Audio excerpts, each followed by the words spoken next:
All right, let's explore this. Have you ever really stopped to consider what it would mean to live indefinitely? Not just, living longer, but fundamentally transforming how our bodies age.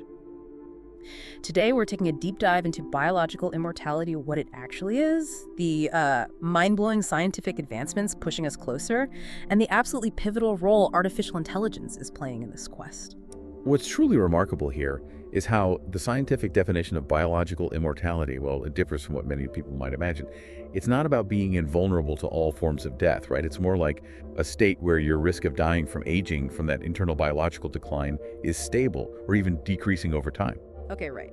So our mission in this deep dive is basically to extract the most important nuggets of knowledge from, well, a whole stack of expert sources, articles, and research. We'll explore recent breakthroughs, AI's accelerating influence, futuristic integrations of technology into the human body, and the significant challenges we still face. Get ready for some serious aha moments that might just reshape your understanding of life itself. So let's begin by truly defining what we're talking about. This concept, sometimes called bio-indefinite mortality, means that death is uncoupled from your chronological age. It's distinctly different from true immortality, which, like you said, would mean invulnerability to all harm. And it's also separate from simply extended lifespan, which just prolongs life for a set period. Yeah, and a fundamental question this brings up is, if an organism is biologically immortal, what can still kill it? I mean, our sources make it clear. External factors, things like injury, poison, disease, predation, even just a lack of resources or big environmental changes, those can still cause demise. The internal biological clock just isn't the inherent cause of death anymore. That's the key distinction. That distinction is key, yeah. And here's where it gets truly fascinating. Nature actually offers real-world examples of this. Take the hydrogenus, these tiny freshwater polyps. They show no observed increase in mortality over multi-year studies. It's wild. Then there's the jellyfish Turritopsis dohrnii. Ah, the immortal jellyfish. Exactly. It can undergo this process called transdifferentiation, essentially reverting to a younger state and potentially cycling indefinitely. And certain planarian flatworms, like Schmidti mediterranea, they also demonstrate what's called limitless telomere regenerative capacity. Meaning they can just keep rebuilding the protective caps on their chromosomes. They have these highly proliferative stem cells sustaining them. Right. And even simple organisms like symmetrically dividing bacteria and yeast can achieve this under optimal conditions, basically restoring themselves to a youthful state with each division. Which is in stark contrast to normal human somatic cells, right? Mm. They typically hit what's known as the Hayflick limit after about 50 divisions, Yeah. usually due to accumulated DNA damage or, critically shortened telomeres. However, some human cells are considered biologically immortal, like immortalized cancer cell lines. Oh, HeLa cells. Exactly, HeLa cells, which have been used in research since 1952, and also embryonic stem cells, or germ cells. These cells often express telomerase, that's the enzyme that lengthens telomeres, or they have other ways to bypass programmed cell death, letting them proliferate indefinitely, at least in controlled environments. So what's the big takeaway here for us? It means scientists are increasingly conceptualizing aging, not as this unavoidable fixed fate, but as a complex biological process, maybe even, dare I say, a disease. Mhm. This approach broadly falls into two categories, right? The damage concept, which says aging is just accumulated cellular and molecular damage. And the programmed aging concept, which suggests there are internal, genetically encoded processes that inherently drive aging. Okay. And if we connect this to the broader picture, there's a significant scientific movement called geroscience, which aims to fundamentally shift our approach.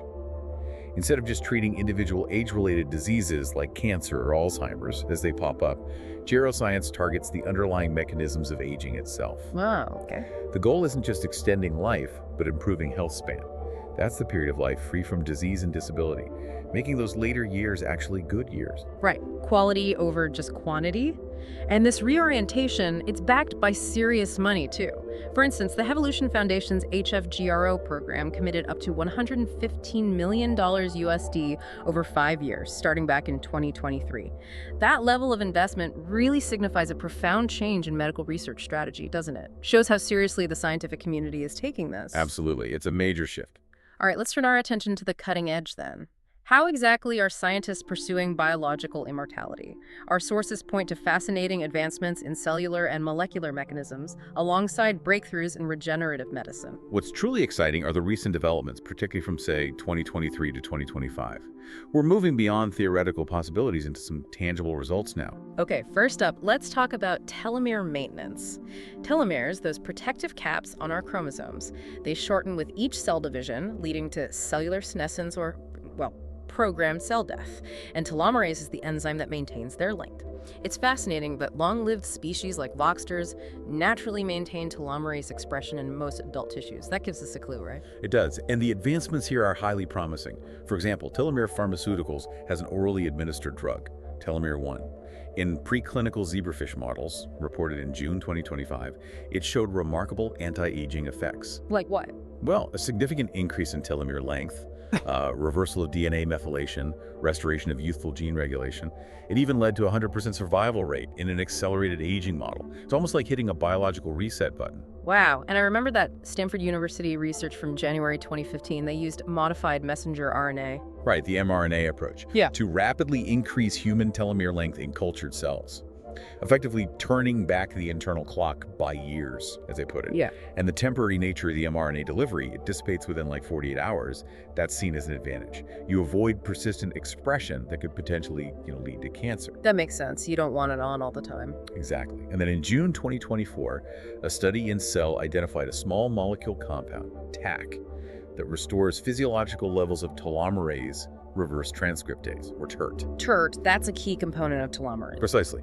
TAC effectively de-repressed the gene that produces it. Wow. In preclinical models equivalent to humans over 75, just 6 months of TAC treatment reduced cellular senescence, improved memory, and enhanced neuromuscular function. It even reversed sarcopenia, which is age-related muscle loss. So the core idea here seems to be we're seeing direct telomere lengthening strategies converging with these approaches that epigenetically regulate telomerase itself. And the discovery that TERT also acts as a transcription factor, influencing things like neurogenesis and cognitive function beyond just telomere length. That implies a more holistic therapeutic strategy, right? It does. Maybe even periodic resets rather than continuous long-term interventions. That's one possibility being explored. Okay. Next, let's dive into epigenetic reprogramming. This is all about modifying those epigenetic marks like DNA methylation that regulate gene expression without actually changing the DNA sequence itself. The goal is to essentially reset a cell's biological age to a more youthful state. Yeah, this concept gained huge traction with the Nobel Prize-winning discovery of induced pluripotent stem cells, or iPSCs. That's where adult cells were reprogrammed using Yamanaka factors, a specific set of genes that can basically rewind cells back to an embryonic blank slate state. And crucially, Dr. Juan Carlos Espizoa Belmonte's lab showed that cyclic or intermittent expression of these factors in accelerated aging mouse models extended lifespan and improved aging hallmarks without causing tumors. That was a big step. So not continuous, but pulses of it. Okay. And in 2020, Harvard Medical School showed specific genetic targets, OSK factors, could reverse age-associated DNA methylation and improve vision in mouse retinal cells. And get this. In July 2023, David Sinclair's team at Harvard reported the discovery of the first chemical approach capable of reprogramming cells to a younger state. Chemical, not genetic. Exactly. They used 6 different chemical cocktails, which in less than a week apparently restored youthful profiles in human cells without any genetic manipulation. But this brings up an important point for discussion, doesn't it? Is epigenetics the primary cause of aging, or is it more of a symptom? A new study in Nature Aging from February 2025 presents a competing hypothesis. It suggests that somatic mutations, actual changes in the DNA sequence, might be the underlying root cause, which would imply that solely focusing on epigenetic reversal might be, treating a symptom rather than the root problem. That could make comprehensive age reversal for true biological immortality more challenging. That's a crucial debate. It really highlights the immense complexity of aging, doesn't it? And probably the need for a multifaceted approach, hitting it from different angles. Almost certainly. Okay, now let's talk about zombie cells, or senescent cells. These are cells that stop dividing, but they hang around, stay metabolically active, and secrete these pro-inflammatory factors. Right, contributing to chronic inflammation, what's sometimes called inflammaging, and a whole host of age-related conditions. So senolytic drugs are designed to selectively eliminate these troublemakers. And a significant breakthrough was reported in January 2024. Scientists successfully reprogrammed white blood cells into specialized aging cell killing machines called CAR-T cells. CAR-T, like the cancer therapy. Exactly the same principle, but targeted towards markers on senescent cells instead of cancer cells.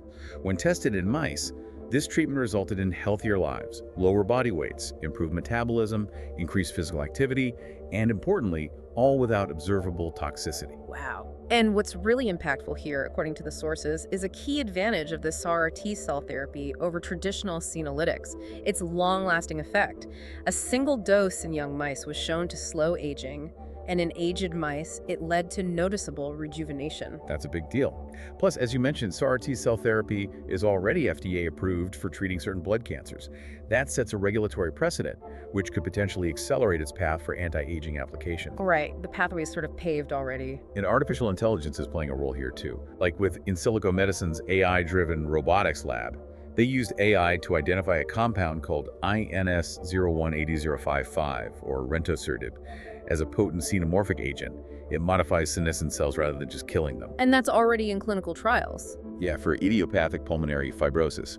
It exemplifies AI's capacity to uncover these dual-purpose therapeutic opportunities, really speeding up drug discovery in unexpected ways. So these advancements, they represent a significant leap towards highly targeted, potentially long-lasting interventions that actively rejuvenate the body at a cellular level. With durable effects, that's the key. Definitely. Okay, moving on to gene editing technology, especially CRISPR-Cas9. It's truly revolutionized biology, hasn't it? Enabling precise modifications to DNA. For anti-aging, it promises to delay or even reverse decline by directly targeting genes associated with the aging process. Yeah, Harvard researcher Dr. George Church has already used CRISPR to reverse aging in human cells, and he expects initial clinical trials within maybe just a year or so. This capability allows for reprogramming cellular DNA to regain youthful function with incredible precision. The potential applications seem incredibly broad, correcting genetic mutations, selectively eliminating cancer cells, and even introducing desirable traits for physical or cognitive enhancement. Imagine using it to inhibit myostatin for muscle growth, or targeting BDNF for neuronal health and plasticity. It opens up a lot of possibilities. Yeah. And a significant regulatory milestone was hit in December 2023 with the FDA approval of Casgevy. Ah, yes, the first therapy using CRISPR-Cas9. Exactly. This validates its clinical viability and safety, which significantly de-risks the path for future gene therapies targeting aging mechanisms. It fundamentally shifts us from merely treating symptoms towards potentially editing the root code of aging itself. Editing the code, that's a powerful concept. Okay, so beyond tinkering with cells at the molecular level, there's regenerative medicine. This focuses on repairing and replacing damaged tissues and organs. This directly addresses organ failure, which is obviously a major cause of age-related mortality. And stem cells are absolutely central here, given their incredible ability to differentiate into various specialized cell types and, crucially, self-replicate indefinitely. Recent studies from 2023-2025 highlight some significant advancements. UW-Madison researchers created universal vascular grafts. Universal meaning less rejection risk. Potentially, yes. Nanomaterials are being developed to mimic proteins for treating neurodegenerative diseases, and functional human brain tissue has even been successfully 3D printed. 3D printed brain tissue. Oh, wow. Early days, but progressing. They've also identified the LRRC10 protein for heart renewal, found new strategies using lab-grown cells to regenerate damaged heart muscle, and made significant progress in skin repair and rejuvenation. And companies like Blue Rock Therapeutics are actively developing iPSC-based therapies that's induced pluripotent stem cell therapies for neurology, cardiology, and immunology. If you look at the larger landscape, this increasing focus on specific stem cell types and their derived products, it signifies a profound move towards precision regenerative medicine. It suggests that the body's own regenerative capacity will become the core of, well, maybe not immortality, but significantly extended health span, leveraging targeted interventions, potentially guided by AI. Right. Okay, let's consider synthetic biology. This is where engineering truly meets life itself, isn't it? Designing and constructing new biological parts or redesigning existing ones, like biological programming. Exactly. Historical breakthroughs include Craig Venter's team synthesizing the first complete viral genome back in 2002, and then an entire bacterial genome in 2010. More recently, in April 2023, UC San Diego demonstrated a really groundbreaking application. They engineered an autonomous genetic clock in yeast cells that extended their lifespan by 82%. 82%, just by engineering a clock. Yeah, it's the most pronounced extension observed genetically in this model organism. This is designing new biological functions specifically for longevity. And here's where it really expands our thinking. This field aims to create designer cells, or maybe even entire engineered biological systems that are inherently resistant to aging mechanisms and capable of continuous self-repair. The SynHG, or Synthetic Human Genome Project, for example, is developing foundational tools for actually synthesizing human genomes. This signifies a profound shift, doesn't it? From fixing what's broken to actively designing biological immortality, or at least extreme longevity. It suggests a more proactive, engineered, and potentially more robust approach. Designing life for longevity. Okay. And addressing organ failure is another critical piece of this puzzle. Advances in 3D bioprinting now allow for fabricating complex tissues and even entire organ structures. Like heart prototypes, kidneys, livers, usually combining living cells with synthetic scaffold materials. And organ-on-a-chip technology is another incredible breakthrough. These are miniature microfluidic devices that replicate human organ functions on a small chip. They're invaluable for high-throughput drug testing and understanding disease mechanisms. Multi-organ-on-chip systems can even simulate complex interactions between different body systems. So you could test drugs on a mini liver and mini kidney connected together. Precisely. And imagine being able to cultivate humans on chip using a patient's own stem cells to test personalized anti-aging treatments before administering them. That's truly personalized medicine. And speaking of organs, there was a notable clinical advancement, the BiVaker Total Artificial Heart. It completed its first in-human implantation in July 2024. Yes, a compact, durable, and smart implant, a huge step for replacing failing organs. And the ability to use a patient's own stem cells on these chips for personalized testing, it moves us beyond generalized therapies to highly individualized interventions. This highlights a critical shift from reactive organ replacement to proactive, predictive, and personalized organ health management. That's absolutely crucial for sustained biological function, let alone immortality. Okay, so we've covered a lot of the biological pathways. What does all of this mean for AI? You mentioned it briefly, but artificial intelligence isn't just a helper here, is it? It seems like it's fundamentally transforming longevity research. Oh, absolutely. AI is revolutionizing anti-aging drug discovery. It can process these vast amounts of complex biological data at speeds far exceeding human capabilities. It's identifying patterns, connections that human researchers would simply miss in the noise. Because traditional drug discovery is notoriously slow, expensive, and often focuses on single targets, right? Which seems insufficient for something as complex and multifactorial as aging. Exactly. Aging isn't caused by one thing. AI, conversely, excels at identifying compounds that can modulate multiple intertwined biological mechanisms simultaneously, what we call polypharmacology. Polypharmacology, okay. A groundbreaking study in aging cell from May 2025, for instance, used a machine learning model specifically to discover these kinds of compounds. When they tested them in nematodes, little worms used often in aging research, over 75% extended lifespan. One molecule showed a staggering 74% increase. That's among the most potent ever recorded in that model. 74%, wow. And AI can even design entirely new molecules from scratch using things like generative adversarial networks or GANs. So it's not just finding existing drugs, it's creating new ones. And companies like In Silico Medicine, you mentioned them before, they leveraged their Pharma.ai platform for end-to-end drug discovery. That led to candidates like INS-018055, rentosertib, the xenomorphic agent, now in phase 2 trials. Right.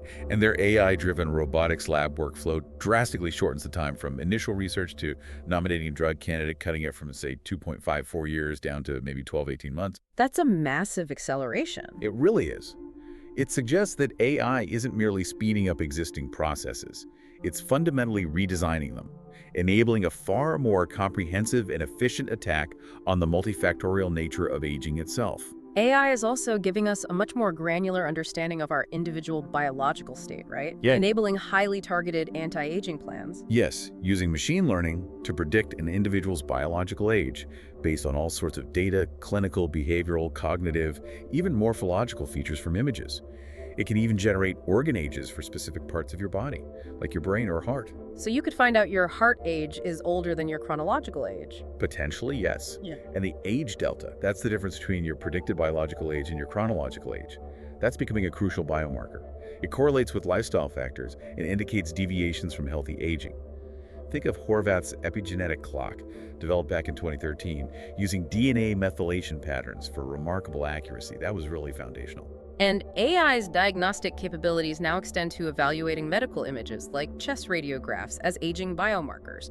Plus, plasma proteomics aging clocks looking at proteins in the blood can identify nearly 20% of the population with accelerated aging in at least one of 11 major organs, which is linked to a higher mortality risk. And new open source tools like AgeML are even helping to standardize this entire field, making these powerful techniques more accessible. This really transforms aging assessment, doesn't it? From just a generalized observation into a precise, measurable, and actionable diagnostic process. We can pinpoint exact areas for targeted intervention. Precisely, which leads directly into AI and personalized medicine for anti-aging. Because aging is so unique for everyone, AI can analyze these vast, heterogeneous data sets, your genetics, your medical history, your lifestyle, to create truly personalized anti-aging plans.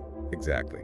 AI-powered algorithms can recommend highly specific dietary modifications, exercise routines, supplements, and crucially, continuously update them as new data about you becomes available.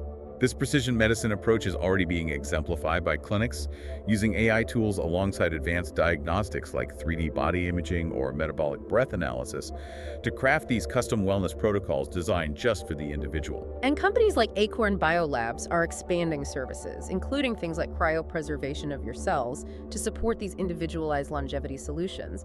It really moves us beyond the old one-size-fits-all approach to a true precision medicine model for longevity, optimizing your specific path to an extended health span. That's the goal. And finally, AI-powered robotics in the lab. These are transforming drug discovery and biological research by automating and accelerating numerous stages. Right. Facilities like in Silico Medicine's robotics lab can conduct high-throughput screening, imaging, next-gen sequencing with unprecedented speed and precision. It vastly enhances both efficiency and reproducibility. Less human error, faster results. And a critical advantage is the dynamic feedback loop. The experimental outcomes continuously refine the AI models, which then suggest the next experiments. This drastically shortens that average time from initial research to drug candidate nomination, like we said, from years down to just months.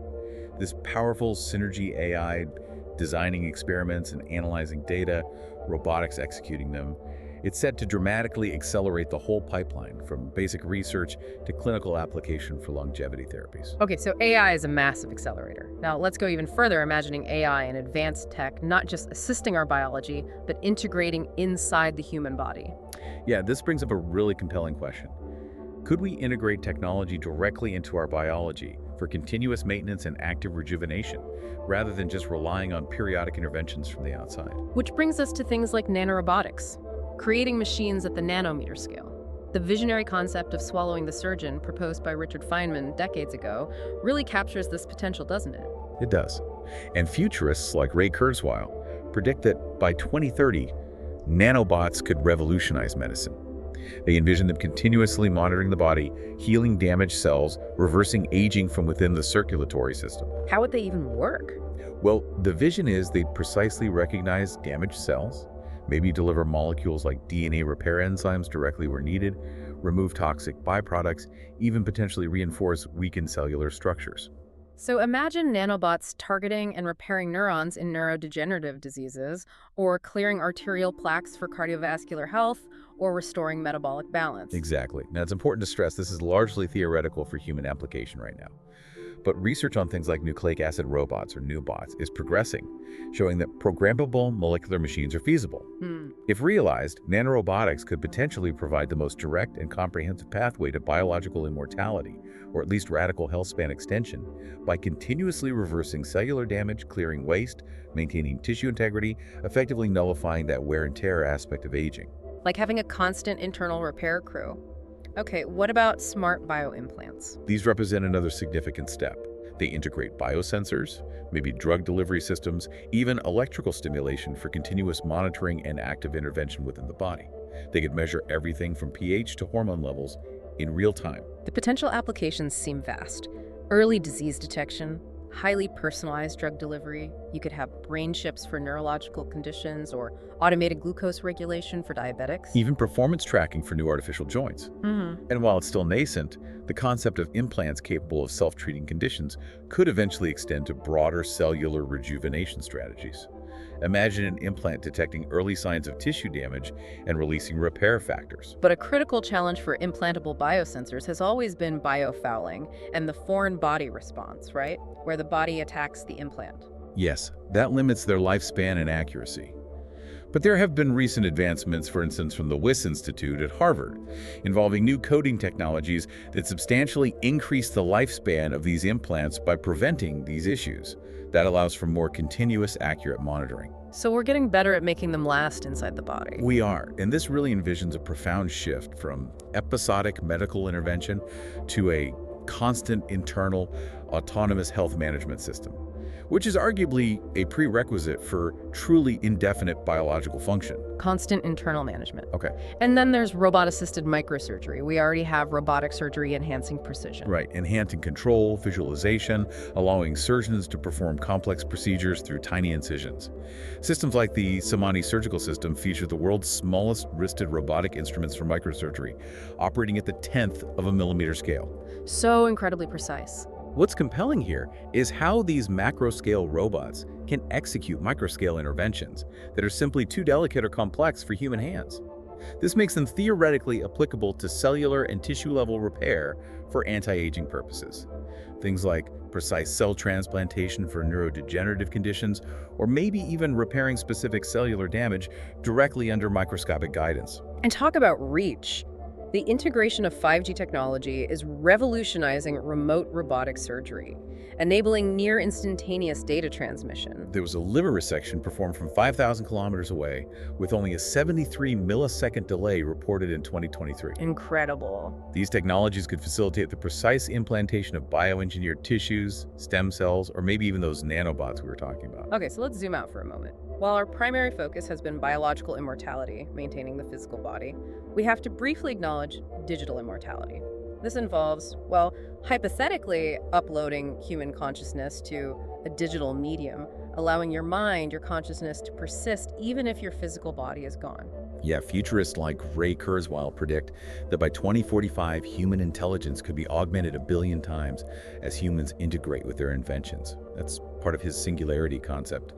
Some startups even claim they can create mind files to potentially generate mind clones, supposedly self-aware digital beings that replicate an individual's personality. This concept, you can immediately see, diverges fundamentally from biological immortality, doesn't it? Completely. One seeks to maintain the physical body and its biological processes. The other aims to transfer consciousness, whatever that means, to a non-biological substrate.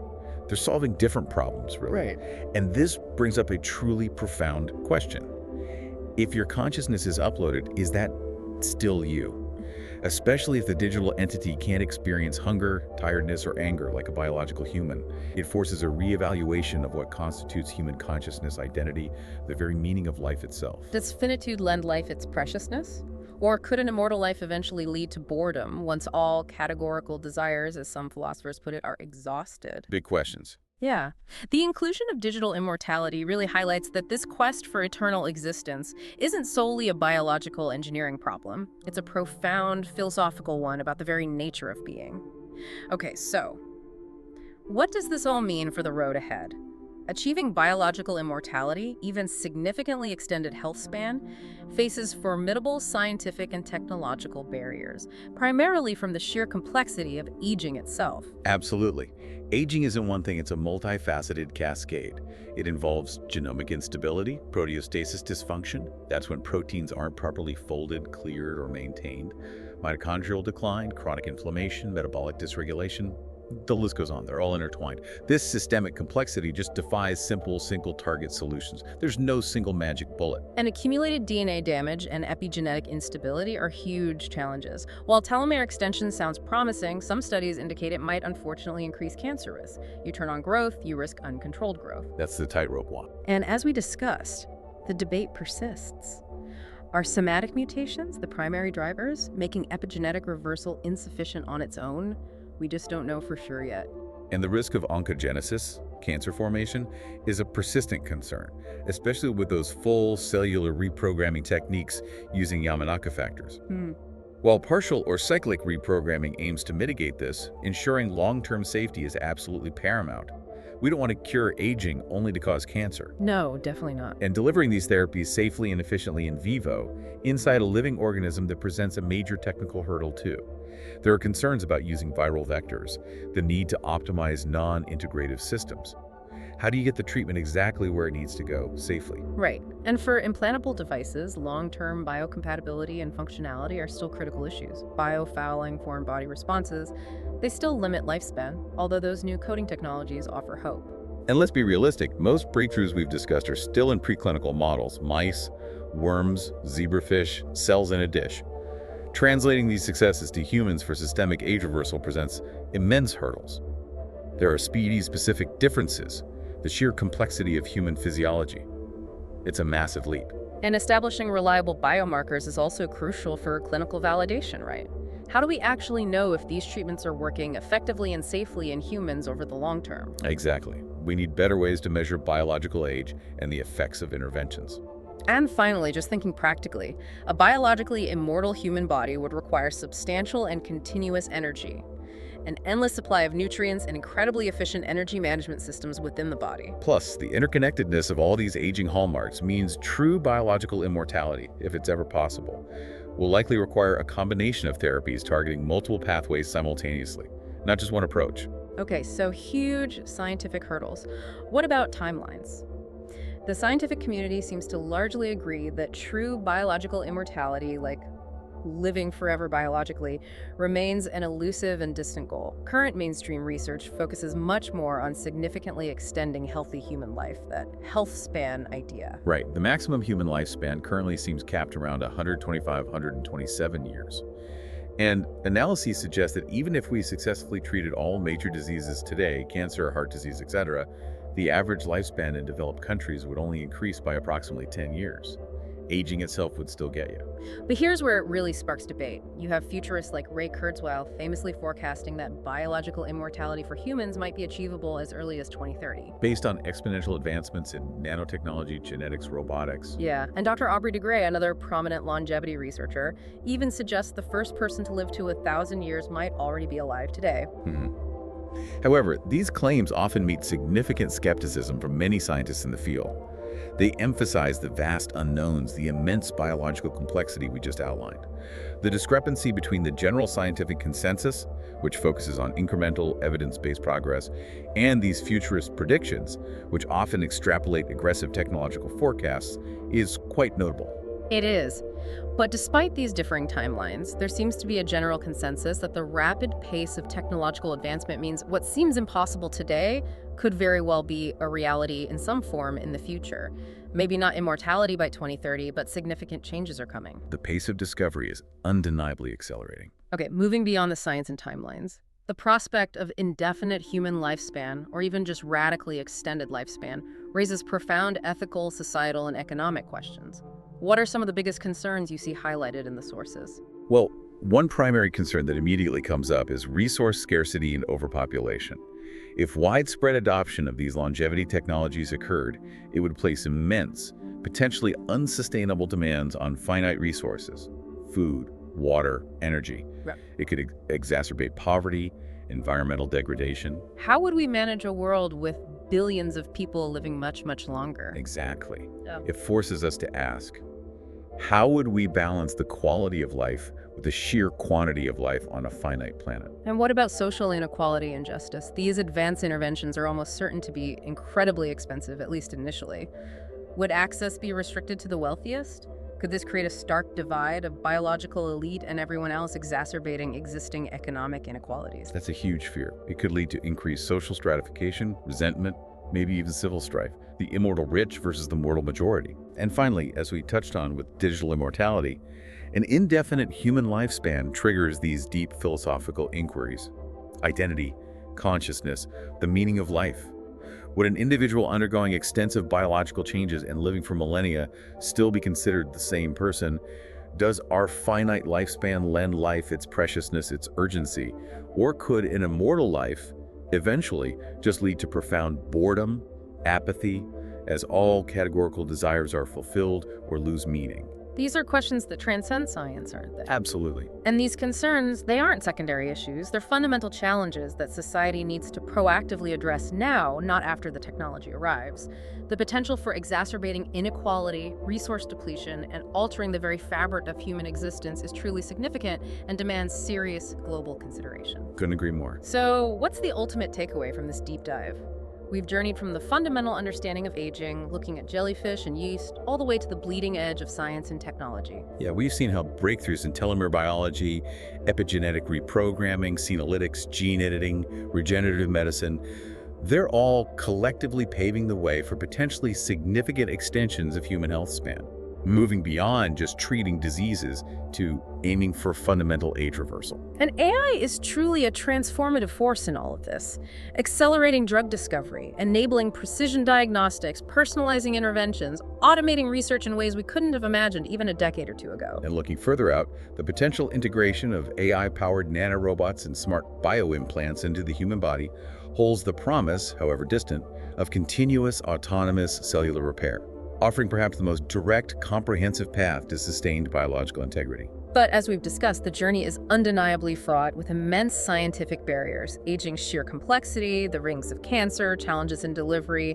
biocompatibility hurdles. And of course, the profound ethical, societal, and economic implications that demand urgent and proactive consideration. We can't just invent this stuff without thinking about the consequences. So while a definitive timeline for achieving true biological immortality remains uncertain, and it's definitely a subject of intense debate between cautious scientists and optimistic futurists, the rapid pace of innovation strongly suggests a future where human health span is dramatically extended, possibly beyond what we can currently realistically imagine. The convergence of advanced biotechnologies with artificial intelligence is truly creating an unprecedented era of discovery. It's pushing the boundaries of what it means to live.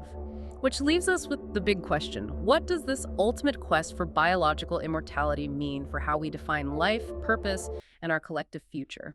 That's certainly something to keep mulling over. Thank you for joining us on this deep dive.